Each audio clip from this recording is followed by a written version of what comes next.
fie numele Lui.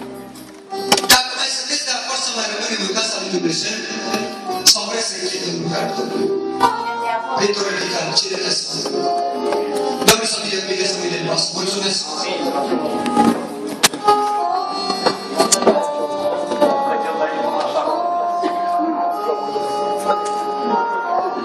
Am zis foarte bine că v-am să se ocupe de o liniște sufletească. Și am să vă spun de ce să fac nopțile de vechi.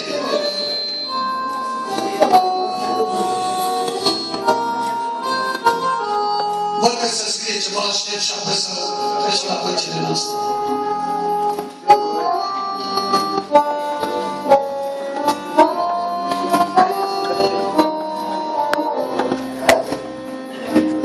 Auziți un cuvânt pe care spune lui Dumnezeu Habacuc.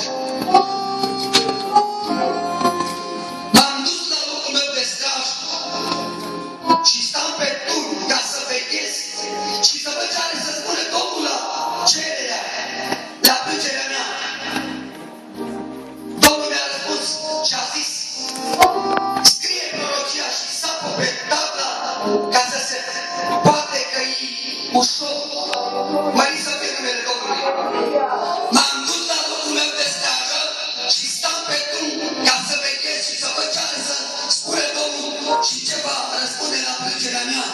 Mărit să fie numele Domnului. Știți ce să fac în nopțile de veche? Au un scop. Scopul este ca oamenii să vină la mântuire. Mărit să fie numele Domnului. Amin. Noi ne bucurăm marțea, joia, duminică dimineața, duminică seara. Mergem la evangelizare. Participăm la un botez, la o nuntă. Dar în seara aceasta s-a făcut un stop ca oamenii să vadă adevărată lumină în noi. Mărit să fie numele Domnului. Unii oameni au venit să vadă ce se întâmplă acolo. Vreau să vă spun ceva. Când se adună copiii lui Dumnezeu, vine și cel.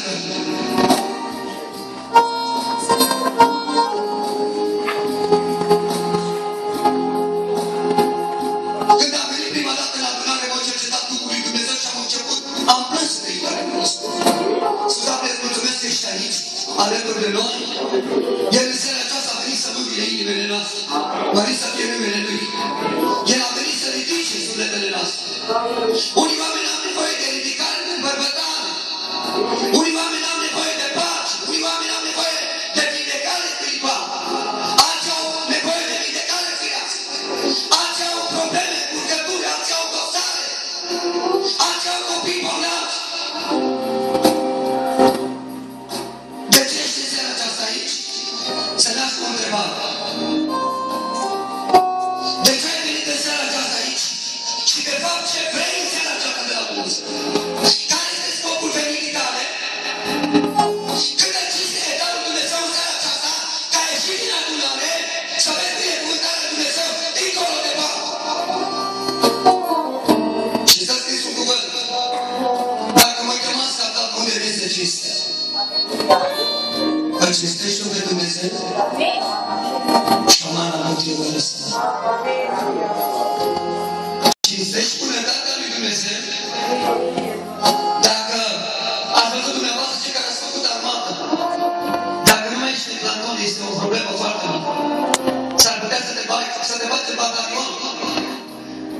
Stai acolo la veche, seara aceasta suntem la o seară de veche.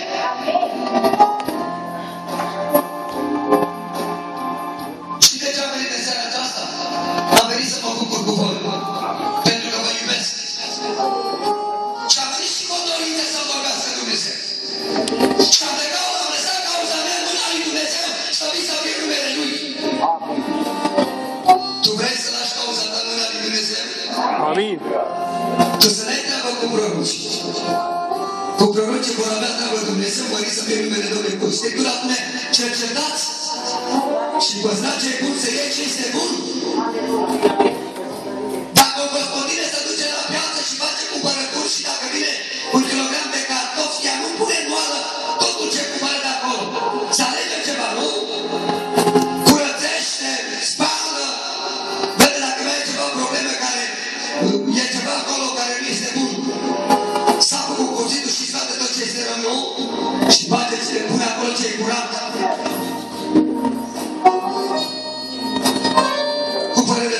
îmi pare foarte rău să vă loviți unul pe altul.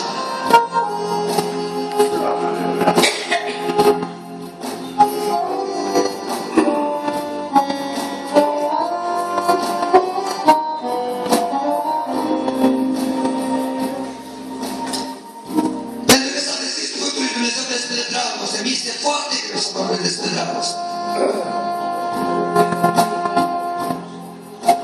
E ușor de a explica de aici ce înseamnă dragoste, ce face dragoste, cine este dragostea de fapt. Știți cine este dragostea? Iisus dimineața ne slăvit să fie numele Lui. Știți ultimele cuvintele Domnului Iisus pe cruce? Acolo când era atârnat pe lemn? Tu ai iertat în seara aceasta?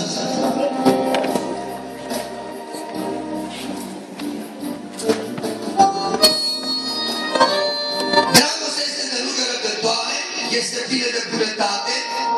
Dragostea nu pismuiește, dragostea nu se laudă, nu se umplă de mândrie.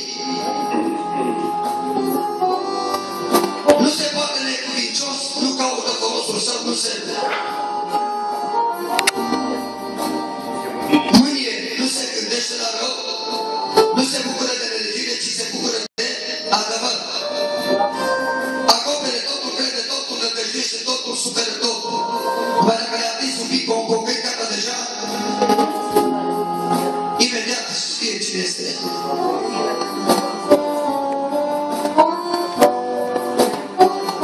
Dragostea nu va pieri niciodată. Prorocii se vor sfârși, inimile vor înceta, cunoștința va avea sfârșit. Aici este o atenție foarte mare. Totul va merge. Dacă sunt un predicator, trebuie să trăiesc viața la picioarele Domnului. Dacă ești un proroc, trebuie să trăiești alături de Evanghelie. Dacă ești un cântăreț, dacă ești un ascultător în adunare, îmi pare rău că oamenii au plecat din adunare. Vreau să pun o întrebare dacă cineva este în sală care este nepocăit. Să ridice o mână. Care nu este pocăit. Dumnezeu să binecuvinteze sufletele voastre. Vreau să pun o întrebare. Doriți în seara aceasta pe Iisus? Doriți în seara aceasta să veniți la picioarele lui Dumnezeu? Doriți în seara aceasta să fiți salvat? Să fii în familia lui Dumnezeu? Să-L cunoști pe Dumnezeu, să ai parte de viață? Vino așa cum ești, cu păcatele tale, cu problemele tale, Dumnezeu are putere să ierte.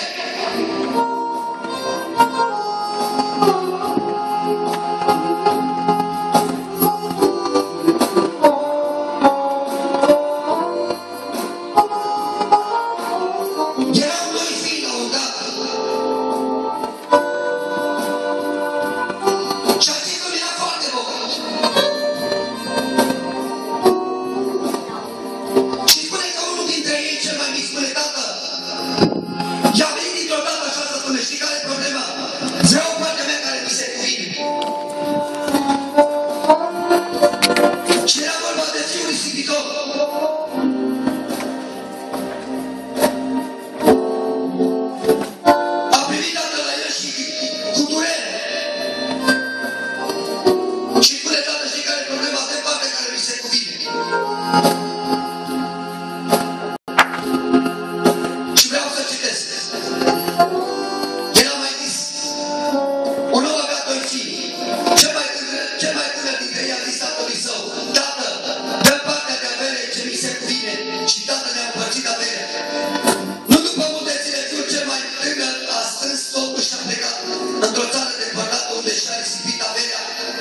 venit să mă numesc fiul tău. Fă-mă ca un arcat. Fă-mă ca un arcat. Unul dintre argații tăi. Și s-a sculat și a plecat la tatăl său. Când era încă departe tatăl său. Tatăl său l-a văzut și azi. I s-a făcut milă de el. A alergat, i-a căzut pe curmațul lui și l-a sărutat în mult. Mărit să fie numele Domnului. Mulți oameni care nu mai știu în fire, iar cei care știu în fire, Dumnezeu se binecuvinteze. Dacă vorbesc de dragoste în seara aceasta, vreau să spun două lucruri. Și vreau să închei. Ați ridicat o mână și deja ați simțit înaintea lui Dumnezeu, că rămâne până la sfârșit și ați început să vă întoarceți spatele spre Domnul Iisus. Sunt două căi. Una este foarte lată, care duce la pensare, și una este foarte îngustă, care duce spre Domnul Iisus. Lăudați să fie numele Domnului. Sunt doi Dumnezei. Este un Dumnezeu a veacului, care este în cerul, care este Domnul Iisus Hristos, binecuvântat să fie numele Lui, și este un Dumnezeu al iadului, care mulți oameni care îl ascultă să vor duce acolo după El. Și vreau ca credincioși adevărat, și Pavel spune, m-am luptat în lupta cea bună, mi-am isprăvit alergarea, am păzit credința, mă așteaptă cu luna. Ce vrei să aștepți? Vrei să aștepți ce se întâmplă acum în partid? Dacă va ieși PD-ul, nu pot să le numesc, nu le știu. Să mai fie tot bine, aceasta avem belșune pline de mâncare, de îmbrăcăminte, să ne meargă bine, să schimbăm, eu știu, casă, mobila, să schimbăm frigiderul. Vreau să vă spun, eram în Paris. Și acolo în Paris am fost dus la bucătărie. Și pe acel frigider am văzut acolo scris. Era un bilețel care fratele acela avea 11 copii. Și avea numerat așa copii. Daniel, Marta, Moise, Elisei, Abraham. Și erau așa mici. Erau copii așa de 4 ani, 3 ani, 5 ani. Stăteau în post în fiecare zi. Și copiii vineau la bucătărie, acolo spunea Daniel, de aici sunt post. Și Daniel avea 4 ani. Și de ce suntem mai obosiți? Din pricina că nu știi să stăm în și obosire la timp. Și nu-L cauți pe Dumnezeu și vrei să fii binecuvântat. Vrei belșug de pile în casă? Vrei să ți se vine copilul? Acum, cu părere de rău spun. S-au anunțat aici în mijlocul Domnului că 2 oameni vor fi vindecați. E așa fel. Suntem biserică botezată cu Duhul Sfânt. Avem Duhul lui Dumnezeu în noi. Vedeți dumneavoastră? Fiul acesta și-a venit în fire. Averea pe care o are. Dumnezeu stă de vorbă cu Pavel și spune, păstrează ce ai. Ca nimeni să nu ți-a cu luna. Numai că mulți nu mai au cu luna aceasta. Dumnezeu te binecuvinteze. Vrea cineva în seara aceasta să vină la pocăință? Așa cum ești. Doi să ne ridicăm în picioare.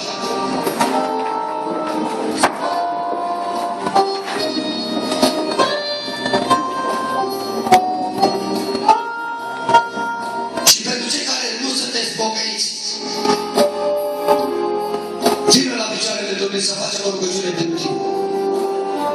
Vorbim înaintea lui Dumnezeu, că Dumnezeu este puternic. Slăvit să fie Duhul Sfânt în această seară. Mărit să fie numele Domnului. Așa cum ești, fii așa cum ești la Dumnezeu, indiferent. Cuvântul Domnului spune că dacă un om se va întoarce la Dumnezeu, este bucurie în cerul mărit să fie numele Domnului. Dumnezeu să ne binecuvinteze în seara aceasta. Dumnezeu are nevoie de rugăciunea ta. Dumnezeu are nevoie de prezența ta. Dumnezeu are nevoie de sufletul tău așa cum ești. Mare să fie numele Lui. Cine iubește pe Iisus să ridice o mână sus? Aleluia! Cine crede că este Iisus este spune un amin din toată inima? Amin! Amin! Amin! Amin! Avem aici 3 suflete pe care au venit la Domnul Iisus Hristos. Și știu că mai sunt oameni la adunare care vor să se pocăiască. Știu că mai sunt oameni care seara aceasta a venit să-L vadă pe Iisus. Iisus din Nazaret, din adunare, lăudat să fie numele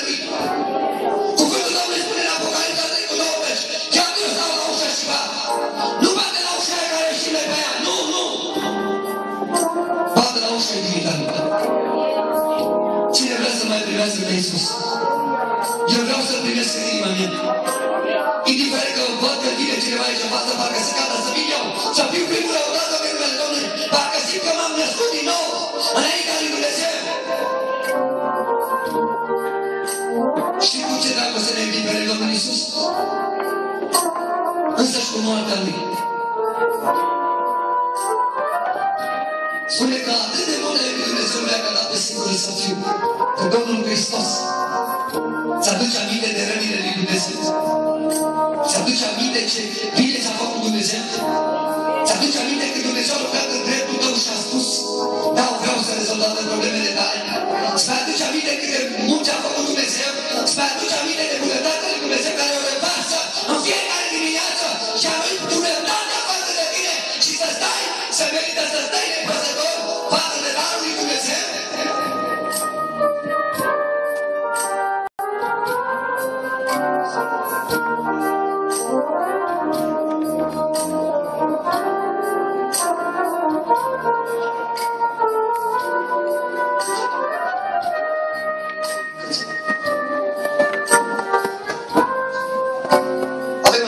O soră care nu a cercetat, Dumnezeu să fie cuvintez. Are cine așa să vedeți dumneavoastră? Dumnezeu are răbdare pentru fiecare om. E David care l-are cum că a apăsat fie mână și a pus să ducă să taie și să naște. Cuvântul Domnului Isaia spune: cine și disprețuit și părăsit oameni, o barbără și o nici nu suferință. El a venit ca un miel care atunci la măcelărie. N-a deschis gura asupra lui. Și Dumnezeu a avut răbdare pentru sora noastră, Dumnezeu să fie gândesc. Vreau să te întreb înaintea îngerilor lui Dumnezeu, nevăzuți, și înaintea bisericii care se prezente. Crezi că există Dumnezeu pentru tine? Crezi că a murit și pentru păcatele tale? Și vrei să fie iertată? Până când vrei să fii de Dumnezeu?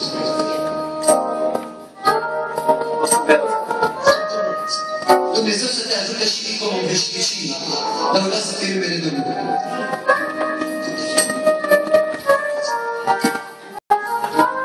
Avem aici și o soră pe nume Dorina, Dumnezeu să o binecuvinteze. Că dau vârstele acestea 40 și de ani. Alții vin din naștere. Alții vin la 2 ani, la 5, la 10, la 17. Nu contează! Profită de bunătatea lui Dumnezeu, dar putea să vină Domnul seara aceasta. Este un cuvânt care spune David: ajunge zile de calul lui ei. Dacă ai venit cu un bagaj în seara aceasta, nu te adumeri amică pentru luna care vine sau anul care vine. Ce se va întâmpla? S-ar putea să vină Iisus în seara aceasta. Ferice de tine care este casa lui Dumnezeu în seara aceasta. Vedem înaintea îngerilor, văduși și nevăduți, și înaintea bisericii, până când vrei să dormezi cu Dumnezeu. Dumnezeu să te ajută și din omul veșnicii.